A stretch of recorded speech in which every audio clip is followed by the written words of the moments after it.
Hello dear students, आज हम देखेंगे सर्किलेशन से एक ऐसा क्वेश्चन जिसमें आपसे ADC की वैल्यू दी हुई पूछी हुई है, AOC की वैल्यू दी हुई है। क्वेश्चन बहुत ईजी है, देखते हैं कैसे सॉल्व करेंगे।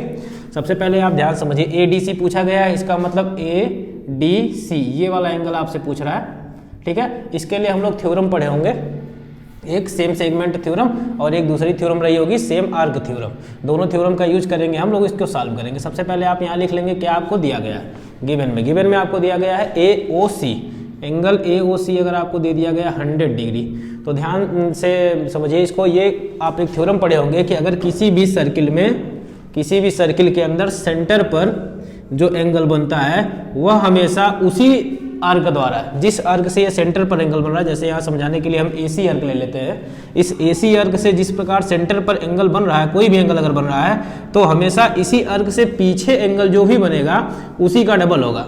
इसी सेम आर्क से अगर पीछे की तरफ एंगल बनेगा तो आप ध्यान से देखेंगे, अगर यहाँ पर 100 डिग्री का एंगल बना हुआ है, इसका मतलब ये पीछे वाले एंगल का डबल होगा। पीछे कौन सा एंगल है? ADC है। तो हम यहाँ लिख सकते हैं बाई थ्योरम के अकॉर्डिंग हम लिख सकते हैं कि एंगल ADC का 2 टाइम ये बराबर हो जाना चाहिए एंगल AOC के।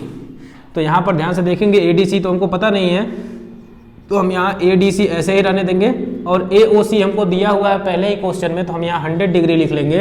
इसके बाद हम देखेंगे इसको कि कैसे सॉल्व करते हैं। यहाँ से ADC हम यही रहने देंगे, 2 मल्टीप्लाई में अपोजिट साइड भेजने के बाद डिवीजन में हो जाएगा, तो ये हो जाएगा 100/2। जब इसको आप डिवाइड कर लेंगे तो ADC की वैल्यू हो जाएगी 50 डिग्री। और इसी में समझ लीजिए, अगर ADC हो गई 50 डिग्री, ये वाला एंगल अगर आपको दे दिया गया है 50 डिग्री, कभी कभी आपसे पूछ लेगा ABC बता दो, ये वाला एंगल बता, ये वाला एंगल पूछेगा। ये क्वेश्चन एक उलझाने के लिए आपको दे देता है, इसके लिए आपको दिमाग लगाना पड़ेगा। सेम कॉन्सेप्ट यही रहेगा, बस आप हमेशा बताया गया है कि पीछे वाला एंगल जो होता है वह आधा होता है सेंटर वाले का। तो आप ध्यान देंगे, जब ये वाला एंगल, इसका मतलब यहाँ पर जो एंगल बाहर की तरफ बन रहा होगा, ध्यान समझिएगा, ये O सेंटर पर जो एंगल ये बन रहा है, इस तरफ कितना एंगल बन रहा होगा। अगर हम पूरा angle AOC, external AOC find करें, एंगल AOC, तो हमारे पास कितना आ जाएगा, देखिए 360 माइनस 100 करेंगे, 360 में से माइनस करेंगे तो आ जाएगा 260। इसका मतलब ये जो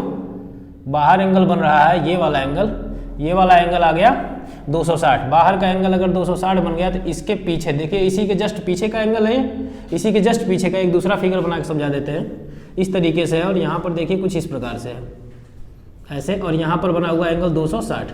अगर ये 260 है, बताया गया है सेंटर पर एंगल, यहाँ पर ये बड़ा वाला आर्क काम कर रहा है, तो बड़े वाले आर्क से आप देख रहे हैं, एक ही आर्क से सेंटर पर जो एंगल बनेगा वह हमेशा पीछे वाले एंगल का डबल होगा। तो पीछे वाला एंगल कितना होगा हमको नहीं पता है, हम चेक कर ले रहे हैं। इसी तरीके से एकदम जैसे ऊपर हम समझाए हैं, सेम वही तरीके से सिमिलरली हम लिख लेंगे एंगल ABC का डबल, क्योंकि ये पीछे बना है तो पीछे वाले एंगल का डबल हमेशा बराबर होता है सेंटर पर जो बनता है। सेंटर पर बना है एंगल, देखिए रिफ्लेक्स, इसको आप रिफ्लेक्स लिख सकते हैं, रिफ्लेक्स एंगल